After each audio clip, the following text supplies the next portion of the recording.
7:33 de la mañana. Ya se encuentra con nosotros Antonio Barrios para analizar este tema, impactantes imágenes que veíamos de esos albergues llenos de niños, madres, bueno, de todo. Y decía que la mayoría son centroamericanos. Don Antonio, los últimos datos de la Comisión Mexicana de Ayuda a Refugiados registran más de 31,000 solicitantes en los primeros 6 meses del 2019. Y esto implica que es más del triple que el mismo periodo del año pasado. Bueno, buenos días, doña Laura y doña Jennifer. Sí, sin duda, más bien en realidad es una cifra muy conservadora, por cuanto desde que Donald Trump amenazó a México con aranceles, si México no hacía lo que se debía hacer respecto al control migratorio, que desafortunadamente, pues prácticamente cualquier migrante que viene de cualquier país de América Latina en general tiene que pasar por México.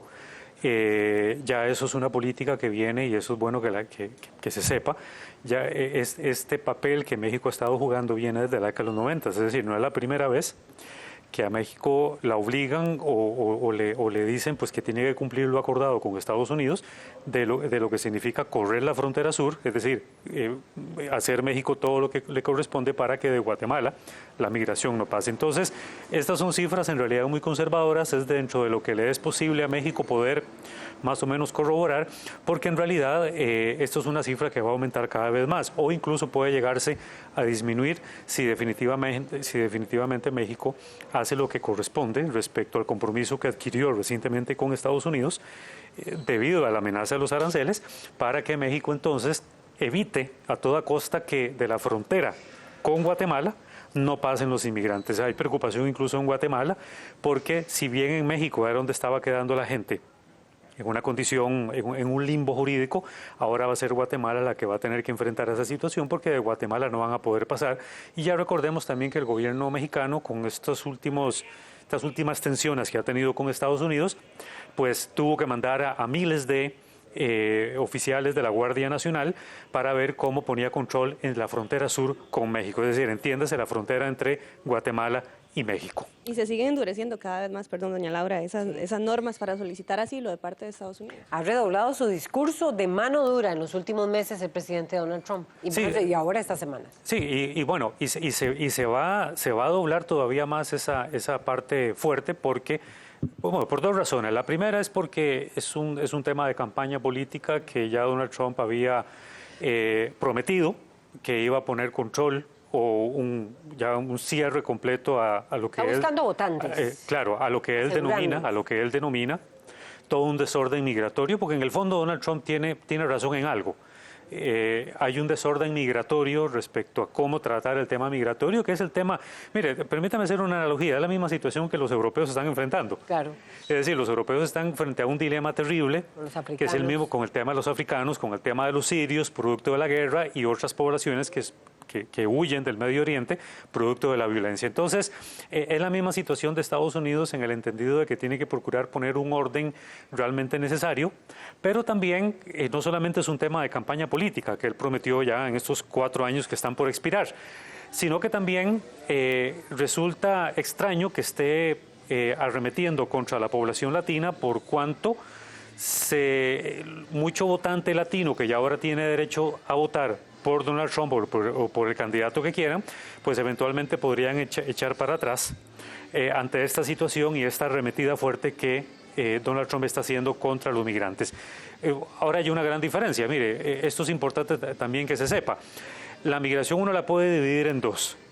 Aquella población que está en un proceso de tratar de regularizar su situación y aquella que está en una condición completamente irregular, que está procurando pasar la frontera entre México y Estados Unidos y están procurando entrar.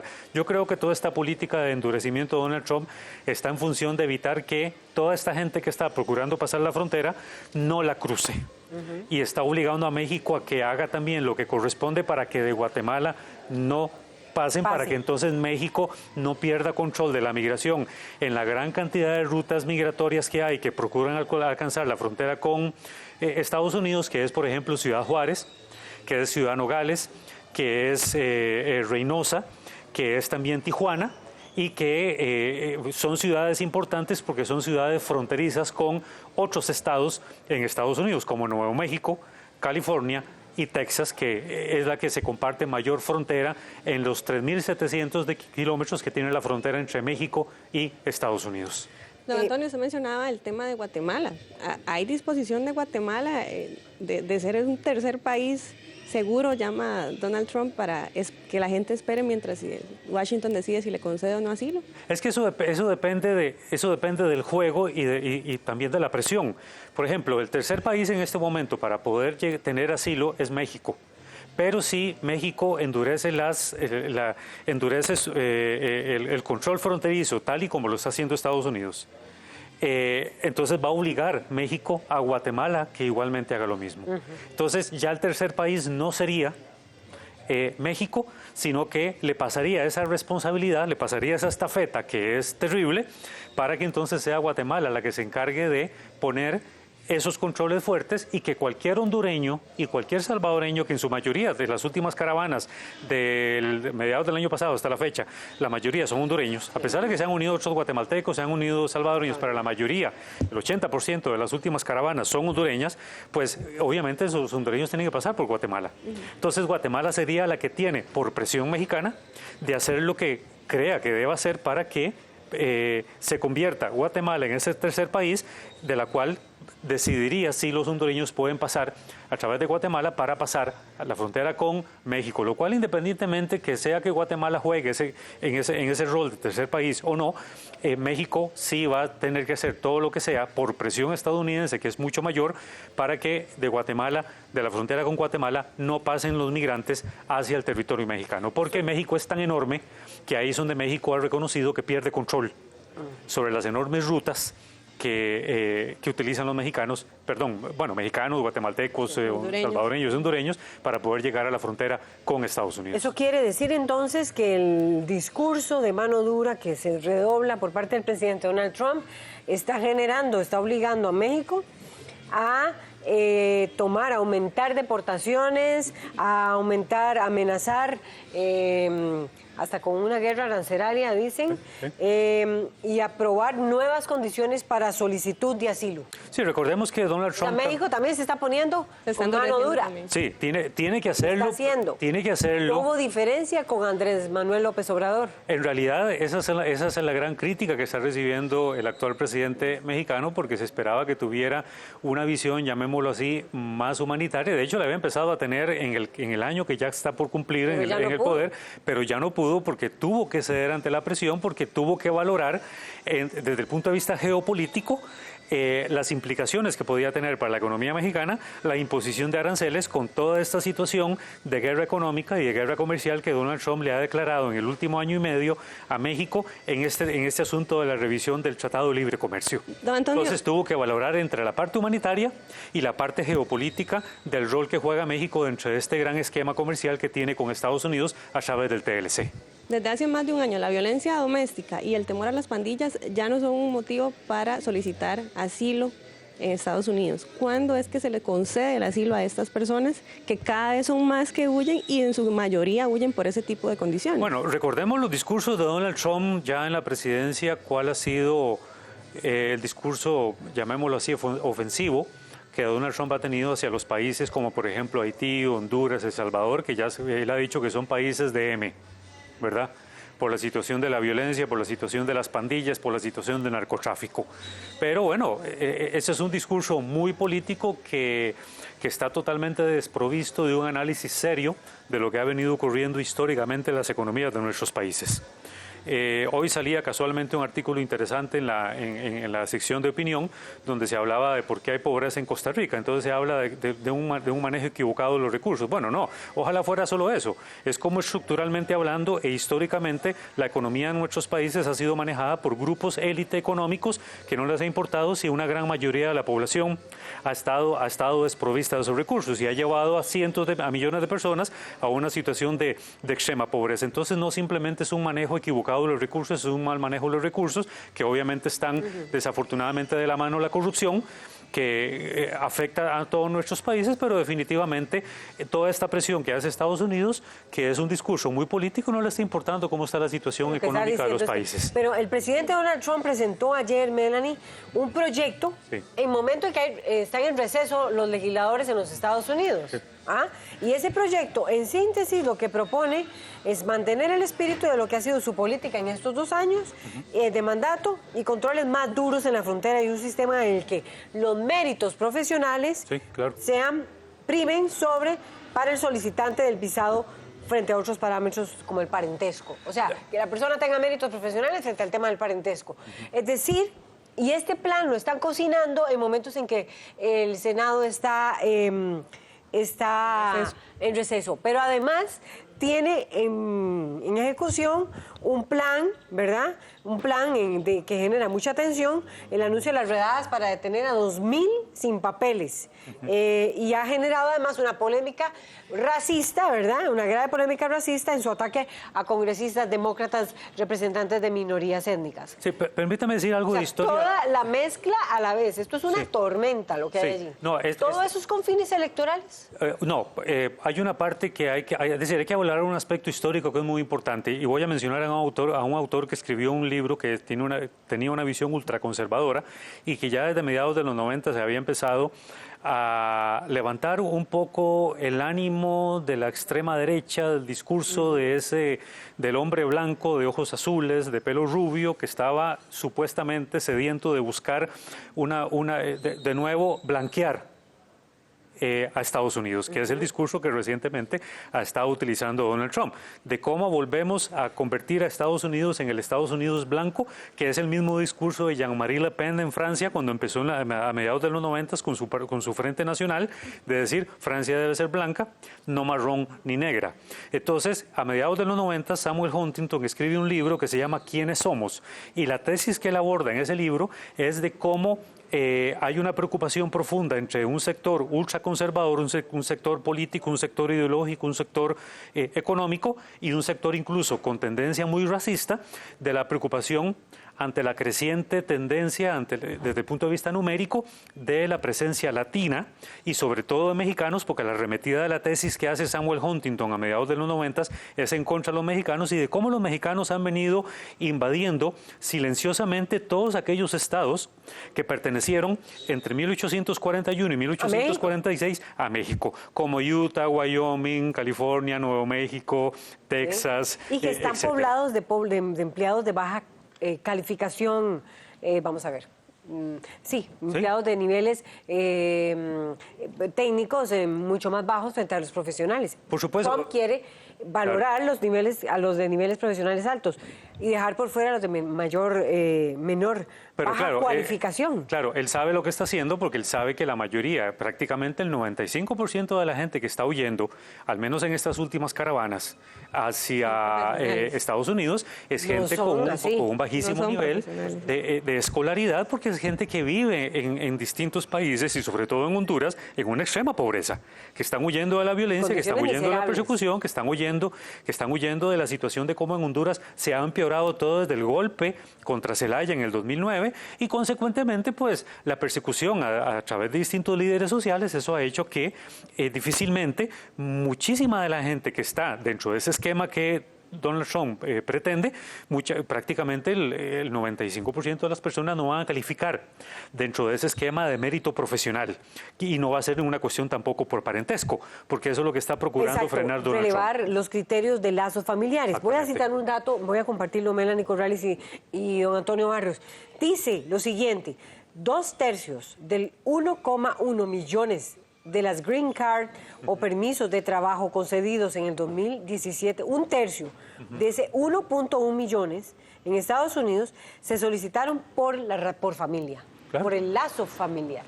Sí, de hecho el acta de lo que quiere eliminar el lazo familiar y poner el tema de lo profesional versus la baja cualificación. Porque la tesis de Trump es, por espuria que sea, porque ya lo dijimos, es decir, la extrema pobreza del 95% de las personas no va a poder calificar dentro del esquema de Donald Trump, es de que la crítica que le hace a Obama es cuando creó en el 2006 el tema del acta de los soñadores, lo que llaman el Dream Act, que era todas aquellas personas, aquellos niños que llegaron siendo menores de edad a Estados Unidos y que podían optar por universidad, por educación, por ayuda económica y que de ahí consecuentemente, conforme pasara el tiempo y se pudiera comprobar cómo se iban insertando dentro de la sociedad estadounidense, podían optar eventualmente por la residencia. Entonces, eliminar todo eso, que es lo que ha venido en ataque por parte de Donald Trump, es echar para atrás en mucho de lo que se había logrado y un poco, pues, toda la visión histórica que se ha tenido desde que Estados Unidos se conoce como tal, desde 1776, de ese Estados Unidos, pues, que recibe a todas aquellas personas que por diferentes razones en cualquier parte del mundo han sido perseguidas. Entonces, todo este discurso de blanquear a Estados Unidos, todo este discurso de Donald Trump es echar para atrás en la forma en como Estados Unidos históricamente pues ha venido actuando respecto al tema migratorio. Me permiten compartir otro dato interesante. 10 millones de extranjeros indocumentados viven en Estados Unidos. Sí. 10 millones. Eso quiere decir que más de la mitad de ellos está allí desde hace una década. Vamos a ver. Y muchos de ellos son los llamados dreamers o soñadores, migrantes que fueron traídos de forma irregular, siendo niños, han crecido, han estudiado en Estados Unidos, trabajan como los estadounidenses, sin recordar inclusive sus países de origen. Sobre ellos no hay solución tampoco en este momento. Bueno, lo que hay en este momento es de que lo que se está planteando es que, y eso es lo que Donald Trump no ha podido echar para atrás, no ha podido echar atrás sobre eso, porque en esta última elección legislativa ha ganado, los demócratas tomaron el control del Congreso, Donald Trump le da un año más de tiempo al Dream Act para que se permanezca vigente, porque ya tiene otros planes para que eso eche para atrás una vez que espera que, en caso de ser reelegido, poner en marcha otro tipo de proyectos de ley que definitivamente van a dejar desprovista de cualquier posibilidad a cualquier migrante que pretenda entrar a Estados Unidos. Ya no es una cuestión geográfica, meramente geográfica, sino también, porque no es solamente por la parte de la frontera entre México y Estados Unidos que entran, sino que prácticamente ya es una cuestión que va a convertirse en proyecto de ley o en ley federal. Pero eso fue frenado por un tribunal. Sí, que es lo que llaman el Tribunal de Menores. Porque los latinos, como son altamente organizados en Estados Unidos y hay cientos de abogados que los están ayudando, han logrado frenar muchos de esos ímpetus de Donald Trump de echar para atrás sobre los privilegios que muchos latinos ya han ido ganando a través del tiempo. Pero vean ustedes qué bronca, porque entonces esos 10 millones, cuya mitad ya tienen más de una década de vivir allá, los demócratas los están defendiendo y dicen que hay que garantizarles protecciones, claro, para este colectivo. Pero los republicanos no. Ese intento fue frenado por ese tribunal. Claro, me imagino que los cálculos políticos ahí también son que ese grupo votaría por los demócratas y no por los republicanos. Ahí hay un cálculo político muy electoral. No, claro. No? Sí, es muy importante lo siguiente. La comunidad cubana en Estados Unidos muchas veces es la que vuelca la balanza, sí, claro, por los republicanos o por los demócratas a la hora de ganarse una elección. Pero ahora el tema latino, que ha sido muy controversial en general, el ataque ha sido directo contra todos los latinos, es lo que pretende ahora volcar la balanza y yo no tengo la menor duda que los demócratas también están también dentro del juego político para procurar ganar la elección y ver cómo sacan pues a Donald Trump de la presidencia. Déjeme dar un dato también que es muy importante. Siempre se toma como referencia a la hora de hacer el conteo de cuántos latinos hay, no solamente en condición irregular, sino también ya el latino que está inserto en la vida cultural de Estados Unidos. En Estados Unidos hay 60 millones de latinos, ya desplazaron a la minoría, que era la comunidad negra, los afrodescendientes, en Estados Unidos. Entonces es para que vean la cantidad de latinos que hay y cómo todo el discurso del libro que ya les comenté de Samuel Huntington abonó fuertemente en la política, no solamente republicana, sino muy de extrema derecha, que es el discurso de Donald Trump, para hacer todo lo que está ocurriendo en este momento en Estados Unidos. California es interesante porque California es el estado que se toma como referente para hacer el conteo de latinos. Por ejemplo, California tiene 38 millones de habitantes, de los cuales el 85% se identifican como latinos. Claro. Aplastante. Totalmente. Y Texas igualmente, a pesar de ser Texas un estado muy conservador. Muy rednecks. Claro, es un estado muy conservador. Bueno, en Texas hay aproximadamente 8 millones de latinos viviendo. Entonces hay algo interesante con esto. A pesar de que Estados Unidos, en lo que se denomina la Unión Americana, hay muchas órdenes ejecutivas que Donald Trump ha tratado de aplicar para el freno y la persecución de los latinos, hay estados que son fronterizos con México que se han opuesto a eso. Ayer estaba escuchando a Di Blasio, el gobernador al alcalde de Nueva York, diciendo de que ante toda esta arremetida que Donald Trump está haciendo, están procurando de que esta situación sea lo menos traumática para los latinos. Entonces hay estados que se oponen a esta situación en la forma en como Donald Trump, que nunca se había visto una persecución de esa magnitud y mucho menos separar a familias completas y confinarlas, como ha ocurrido en Europa con el tema de los africanos y gente del Medio Oriente, poner a la gente en condiciones de hacinamiento terribles y dentro de esta condición de limbo jurídico. Hay otro dato que me parece muy bueno. La pregunta aquí sería si ese proyecto del presidente Donald Trump... Sí, también anuncia redadas y una polémica racista, pero ya nos queda muy poco tiempo. Sí, ya nos queda muy poquito. Ese proyecto de Donald Trump tendrá futuro, ese que están amarrando ahora con un Senado que es republicano y un Congreso que es demócrata. Bueno, no le queda más a Donald Trump con tanta crispación por lo que ha dicho. Sí, sobre todo por lo que dijo recientemente contra cuatro legisladoras demócratas, que si no les gusta el país, pues se devuelven, que se pueden devolver, de los cuales una es realmente originaria de Estados Unidos y las otras tres por una cuestión de naturalización. Pero ese es el discurso de Trump, es decir, Trump es una persona que definitivamente no mide las palabras, está respondiendo a un electorado que está de alguna forma, aunque abiertamente no lo haga, que están con él y que simplemente en silencio van a volver a votar por él. Entonces, ha dado resultado el discurso por más crítica que Trump ha recibido a nivel internacional, y a Trump, dentro de esto de hacer a Estados Unidos grande otra vez, pues es una cuestión muy interna que ha afectado obviamente por la globalización y por toda la situación de discurso que hay de muchos estados a nivel mundial, sobre todo en Europa, en donde hay todo un balance, y cómo vemos al tema a los migrantes, con una visión humanitaria o con una visión geopolítica o una visión de seguridad por el terrorismo. Entonces eso le ha servido a muchos estados poder valerse y crear condiciones muy propias de frenar a la migración. Mire, hay una cuestión para concluir.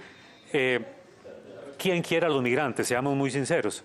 Los países procuran rechazar a los migrantes.